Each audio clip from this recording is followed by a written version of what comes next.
कई उसके पहलू हैं, जैसे विकास के काम ये जन सुविधाओं के लिए किए जाते हैं। लोगों को बहुत सी सेवाएं लेने की कठिनाई आती है तो उसमें बहुत सी शिकायतें ये भी प्राप्त होती हैं, तो उन शिकायतों को किस प्रकार से सरल ढंग से दूर किया जाए और सामाजिक तौर पर चाहे काम हो अथवा व्यक्तिगत तौर पर काम हो, लोगों को सरलता से ये सब काम पूरे हो सकें, ऐसा सरकार का एक दायित्व होता है। पूर्व की सरकारों के समय हम देखते हैं कि ये सुविधाएं प्राप्त करने में बहुत सी उलझनें ये होती थी। काम भले ही कुछ न कुछ सरकारें करते ही रहती हैं, लेकिन उन कामों को विघ्न बाधा रहित से वो काम सब हों, ये सरकारों का काम होता है। और ये जो चक्कर काट काट करके लोग थक जाते थे, उनको दफ्तरों में बाबू सीधा रास्ता नहीं देते थे, ये बहुत बड़ी परेशानी का एक कारण होता था। और साथ में भ्रष्टाचार के दंश से जैसे हमको गुजरना पड़ता था, बहुत ही तकलीफ दे ये विषय सामान्य जन के लिए होता है।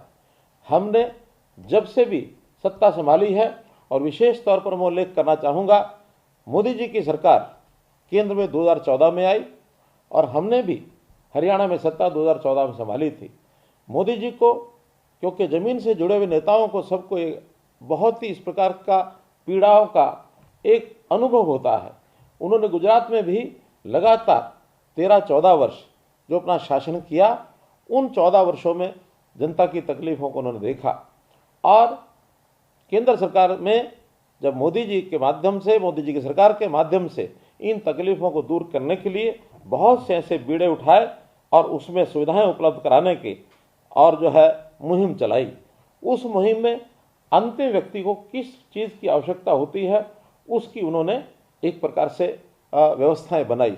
हम जानते हैं कि समाज के अंदर विभिन्न प्रकार के लोग होते हैं।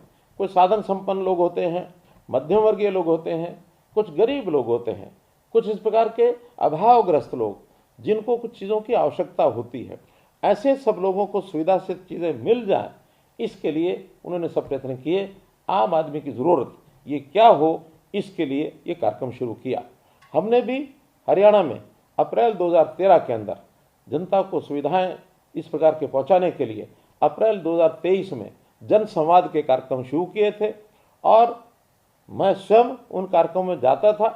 साथ में हमारे प्रदेश सरकार के मंत्रीगण, हमारे प्रदेश के सांसदगण, विधायकगण, वो भी सब जाने लगे। लगभग हमने 115 कार्यक्रम इन गाँव में मैंने स्वयं किए और हमारे सभी और नेताओं के माध्यम से भी 1000 से ऊपर ये कार्यक्रम हो चुके थे। साथ में ही जब हमको ये पता लगा कि मोदी जी ने एक इस यात्रा की जो परिकल्पना की कि विकसित भारत की जो संकल्प यात्रा ये शुरू की जाने वाली है, तो हमें थोड़ा चैन हुआ, क्योंकि हमारी गति में जितने हम कार्यक्रम कर रहे थे, लक्ष्य बड़ा था, 6500 गांव और लगभग 1800 वार्ड, तो ऐसे 8300 कार्यक्रम करने में जितना समय लगने वाला था, हमारे लिए बड़ा कठिन काम था। लेकिन जब ये योजना आई कि विकसित भारत संकल्प यात्रा हर गांव में जाएगी, वार्डों में जाएगी और निश्चित 2 महीने के कार्यकाल में इस काम को पूरा किया जाएगा, तो हमको एक संतोष हुआ कि हमारे सारे काम को संकल्प यात्रा के माध्यम से और ये पूरा किया जाएगा। आज मुझे खुशी है कि 30 नवंबर को ये यात्रा शुरू हुई। आज हम 7 जनवरी तक आंकड़ा लगाते हैं तो लगभग 5000 कार्यक्रम 8300 में से ये हो चुके हैं।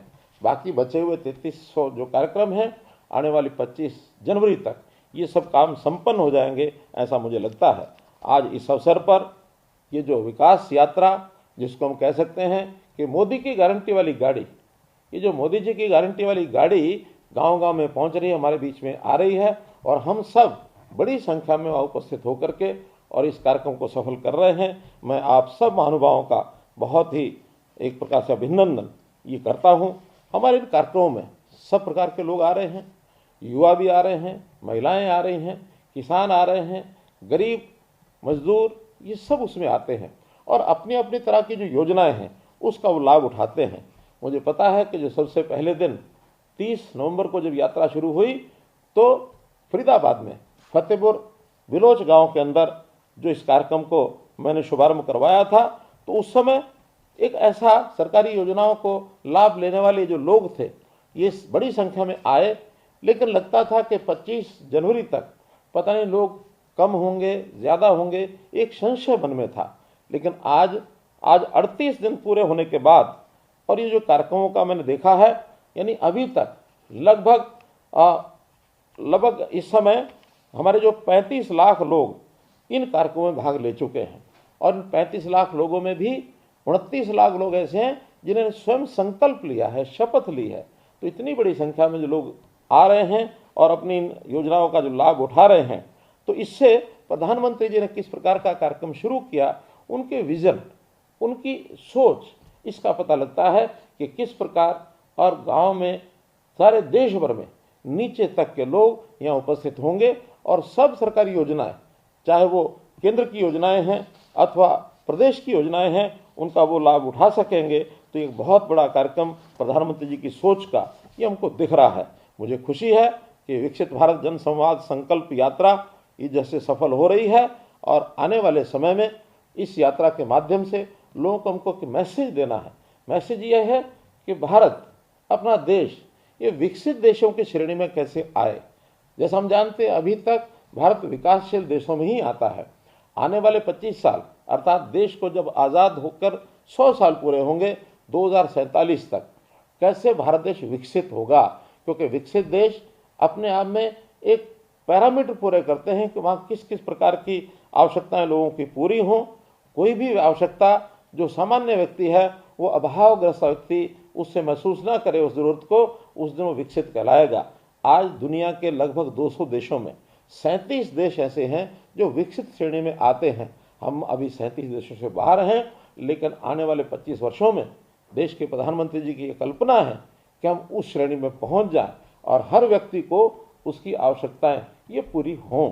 आखिर विकसित भारत क्या है? विकसित भारत में सामान्य जन देश का एक नारा बोलता था, जिसको आज हम याद करते हैं, रोटी, कपड़ा और मकान, शिक्षा, स्वास्थ्य और सम्मान। ये सुलभ तरीके से कैसे सबको मिले, और ये सबको सुलभ तरीके से मिलता है तो समझता हूँ देश की एक स्थिति, बेहतर स्थिति हो सकती है। नए शब्दों में, नए अर्थों में हमने उसको थोड़ा सा और इलेबोरेट किया है। मैंने उसको 7 स्टार विकास इसका नाम दिया है। 7 स्टार विकास में शिक्षा, स्वास्थ्य, सुरक्षा, स्वाभिमान, स्वावलंबन, साथ में सेवा और सुशासन, ये 7 स्टार विकास की कल्पना ये हमने की है और इसके आधार पर हम हरियाणा में बहुत सी सेवाएं लोगों को दे रहे हैं। हाँ, कुछ हमारे यहाँ रोग भी लगे, पिछली सरकारों की एक छोटी सोच के कारण से, जो दूरदर्शिता नहीं थी, जिसके कारण से बहुत सी समस्याओं के अंदर और समाज को डाल दिया। खास करके मैं जिक्र करूंगा 3 सी, इनसे निजात पाने का काम भी हम कर रहे हैं। उसमें सबसे पहले corruption, first C is corruption, दूसरा सी क्राइम और तीसरा C caste based politics. Caste based politics यानी जातिगत राजनीति में लोगों को झोंक दिया और जातियों में बांट करके रख दिया। हम इसको अच्छा नहीं मानते हैं। सारे हरियाणा के समाज को एक स्तर, एक समान मान करके, समरसता ला करके और समाज की सेवा का हम काम करेंगे। आपको मित्रों ध्यान में होगा कि जब 2014 में सबसे पहली बार हमने सरकार संभाली थी, उससे पहले मैंने एक नारा दिया था, हरियाणा एक, हरियाणवी एक। हरियाणा एक, हरियाणवी एक का अर्थ यह है कि हम सबसे पहले अपने आप को हरियाणवी माने। हमारे छोटे छोटे वर्ग हो सकते हैं, जातियां भी हो सकती हैं, व्यवसाय हमारे हो सकते हैं, आयु का अंतर हमारा हो सकता है, लेकिन इन सब बातों से ऊपर अगर एक सोच लेकर के चलनी है तो हम हरियाणवी हैं। हरियाणा एक, हरियाणवी एक, इस बात को यदि लेकर के चलेंगे तो निश्चित रूप से आगे बढ़ेंगे। हमने अपने इस विकास के मॉडल को हरियाणा में इस प्रकार से भी बनाया कि बहुत योजनाएं सरकारों की जातियों के आधार पर बनती रही हैं। SC BC एक कमज़ोर वर्ग है, मान के चलता हूँ, लेकिन कमज़ोर वर्ग सामान्य समाज में भी बहुत बड़ी संख्या में ऐसा वर्ग होता है। तो आखिर हमने सुख सुविधाएं किनकी बढ़ानी है? जो समाज के इस सारे सिस्टम में अंतिम पायदान पर खड़ा है, उसी व्यक्ति को, उसी परिवार को थोड़ी सी आवश्यकता पूर्ति करने के नाते से हमको योजनाएं बनानी चाहिए। मैं तो यहाँ तक मानता हूँ कि सरकार के साधनों पर, हमारे साधनों के ऊपर सबसे पहला अधिकार ये गरीब व्यक्ति का है। तो गरीब व्यक्ति की सेवा पहले होनी चाहिए, वो किसी भी जाति का हो। तो अंत्योदय नाम की जो सोच है, पंडित दीनदयाल जी उपाध्याय ने जो अंत्योदय नाम की सोच के साथ एक हमको एक विचार दिया, उस हिसाब से अर्थात गरीब की सेवा पहले करना, उसी नाते से प्रधानमंत्री जी ने सामान्य जन के लिए जो योजनाएं शुरू की, बहुत सी योजनाएं जिसका लगातार लाभ तो मिल ही रहा है, लेकिन इन कार्यक्रमों के माध्यम से अर्थात जो हमारी विकसित भारत संकल्प यात्रा, जनसंवाद यात्रा, इसके माध्यम से गांव-गांव में जाकर व्यक्ति सरकारी दफ्तरों में आए, इसकी बजाय हमारा सिस्टम ऐसा हो कि हम उसके गाँव में जाएं, पूरी सरकार उसकी गांव में जाए और उन सब योजनाओं का लाभ मिले। केंद्र सरकार की योजनाएं बहुत से हमको मालूम है, जैसे प्रधानमंत्री उज्ज्वला योजना, प्रधानमंत्री आवास योजना, प्रधानमंत्री जीवन ज्योति योजना, प्रधानमंत्री सड़क सुरक्षा योजना, मुद्रा योजना, स्वामित्व योजना, स्वनिधि योजना, विश्वकर्मा योजना, फसल बीमा योजना, नमो ड्रोन दीदी ये योजना, तो ऐसी कितनी ही योजनाएं गिनाई जा सकती हैं। इन सब योजनाओं का लाभ आखिर जिस व्यक्ति की ज़रूरत है उसको मिल रहा है कि नहीं मिल रहा है, इसकी जानकारी तब मिली जा करके बहुत से लोग अभी भी वंचित थे, जो आज आकर के लगातार इन योजनाओं का लाभ ले रहे हैं। जो लाखों की संख्या में सब लोग उमड़े हैं, उसके अंदर बहुत बड़ी बड़ी संख्या में उन लोगों ने जो योजनाओं का लाभ उठाया है, और उसके अंदर जैसा मैंने बताया कि स्वास्थ्य शिविरों के अंदर स्वास्थ्य की जांच कराने वाले लोग 6,42,000 लोगों ने अपने स्वास्थ्य शिविरों के अंदर जांच कराई है। टीबी से संबंधित जांच ये भी लगभग 4,39,000 लोगों की ये हुई है।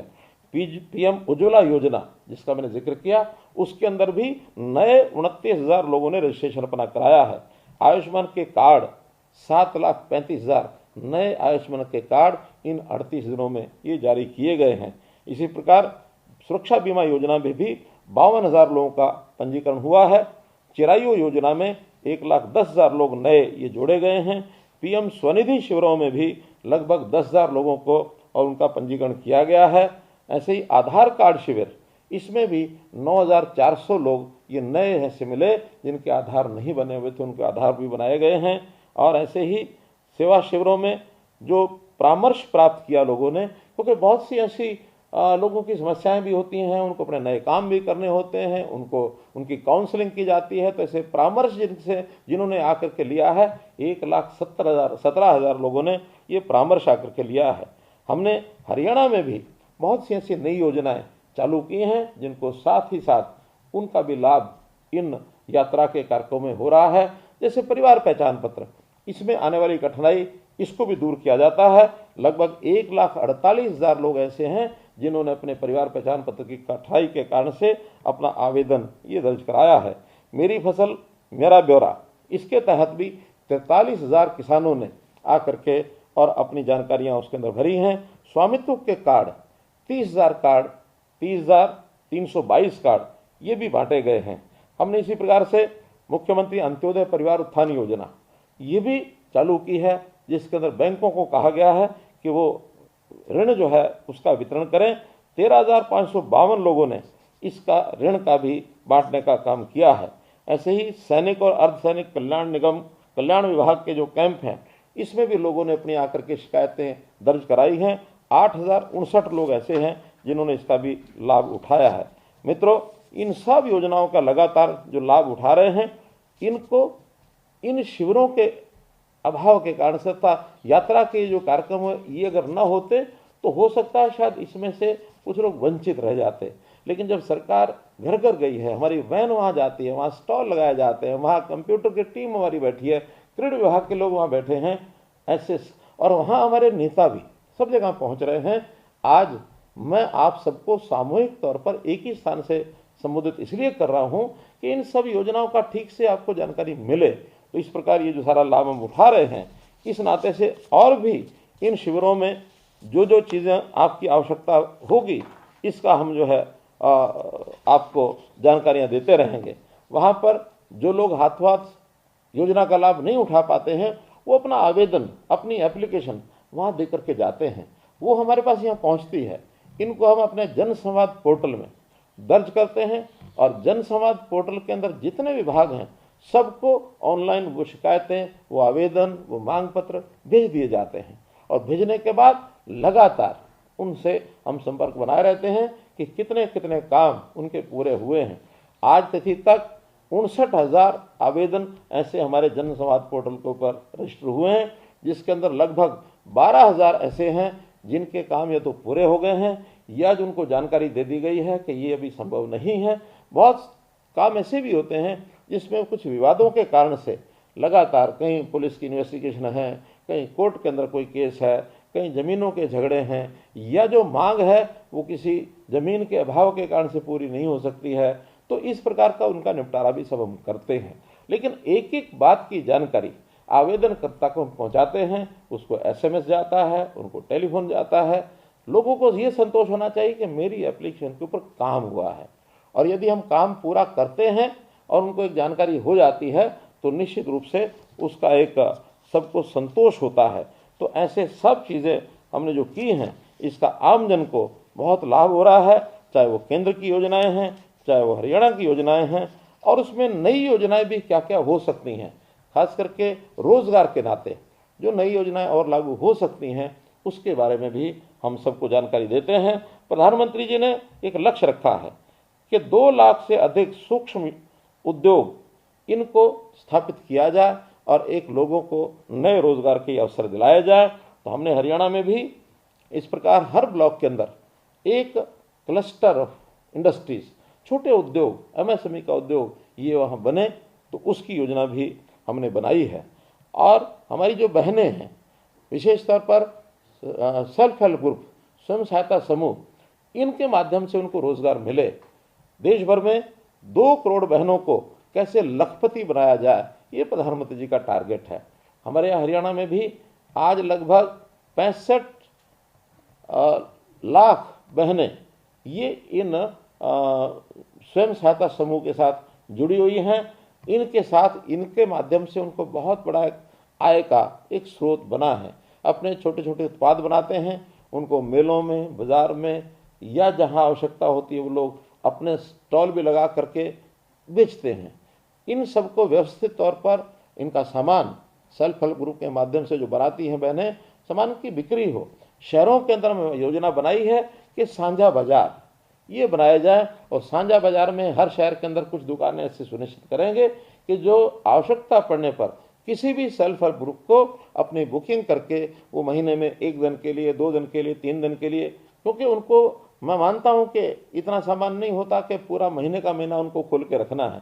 अगर कुछ दिन भी महीने में अपना जा करके सामान बिक्री का वो सिस्टम बनाते हैं तो अपने आप में बहुत बड़ा काम उनका हो जाता है। हमने भी फूड प्रोसेसिंग यूनिट्स हरियाणा प्रदेश में, यानी छोटे छोटे जो खाने पीने की चीज़ें जिसके कारण से हमारा जो किसान का उत्पाद है रॉ मटेरियल के नाते वो काम आता है, ऐसे हरियाणा में पिछले 8 वर्षों में 28,000 फूड प्रोसेसिंग के यूनिट भी लगे हैं। लाखों लोगों को इसमें रोजगार भी मिला है, और स्थानीय तौर पर ऐसी बहुत सी चीज़ें होती हैं जिसकी एक प्रकार से लोगों को उसका लाभ मिलता है खाने पीने की चीज़ें बनाने में। जैसा हम जानते हैं रोहतक की रेवड़ी मशहूर है, जैसा हम जानते हैं हांसी के पेड़े मशहूर हैं, जैसा हम जानते हैं कैथल की फिरनी मशहूर है, गुहाना की जलेबी बड़ी मशहूर है, पानीपत का अचार बड़ा मशहूर है, समालखा का घेवर बहुत मशहूर है, त्रावड़ी के बासमती चावल, ये भी छोटे छोटे पैक में हमने बेचना जो प्रारंभ किया है, इससे लोगों को लाभ मिला है। जींद की बूरा, रेवाड़ी और जगाधरी के बर्तन, तो हर स्थान की अलग अलग चीज़ें ये हरियाणा के अंदर बहुत ही मशहूर हो चुकी हैं। ये भी सेल्फ हेल्प ग्रुप के लोग पैक करके और बाज़ार में बेचते हैं, उसका बहुत बड़ा लाभ ये उनको मिल रहा है। तो भाइयों बहनों, ऐसा जो हम जो चीज़ें आपके लिए सब बना रहे हैं, कर रहे हैं, इन सब की योजना आपको पता लगती रहेगी।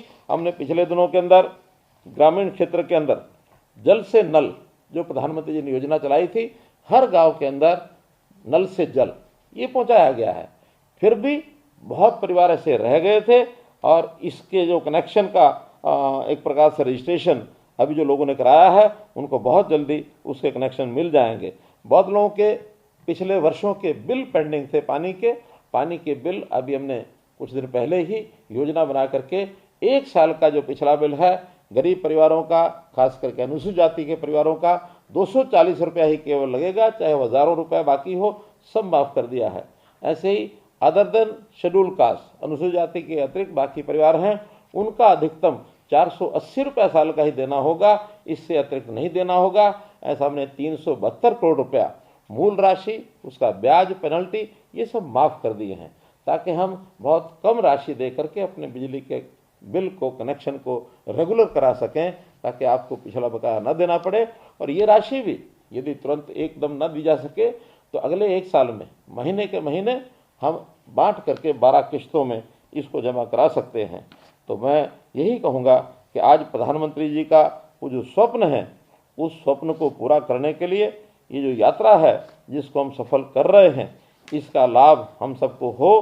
कोई भी आपकी आवश्यकता है, आप जो बचे हुए गांव हैं वहाँ इसका ध्यान करें कि सब लोग अपने अपने हिसाब से इन यात्रा के स्थानों पर पहुँचें। हर दिन एक रथ के 2 कार्यक्रम होते हैं, एक प्रातःकाल 11 बजे से लेकर के 1 बजे तक होता है, दूसरा 3 बजे से लेकर शाम 5 बजे तक होता है। तो ऐसे 2-2 कार्यक्रमों के अंदर सब गांव के लोग हमारे यहाँ पहुँचेंगे। जिन्होंने लाभ ले लिया है वो भी पहुँचे, नई जानकारियाँ मिलेंगी। जो किसी भी योजना का लाभ लेना चाहते हैं वो भी वहाँ पहुँचें, चाहे उसके अंदर स्वामित्व कार्ड हो, चाहे स्वामित्व की रजिस्ट्रियाँ हों, चाहे बैंक का ऋण हो, अथवा किसान क्रेडिट कार्ड हो। प्राकृतिक खेती करने वाले किसानों से भी वहाँ बहुत सी योजनाएं बताई जाती हैं। जन संवाद के इस कार्यक्रम के माध्यम से हम लोग जो कर रहे हैं, इसका लाभ सबको हो रहा है। आपको बहुत बहुत धन्यवाद करते हुए मैं अपनी बात समाप्त करता हूँ, शुभकामनाएं देते हुए समाप्त करता हूँ। आपको बहुत बहुत आभार, बहुत बहुत धन्यवाद।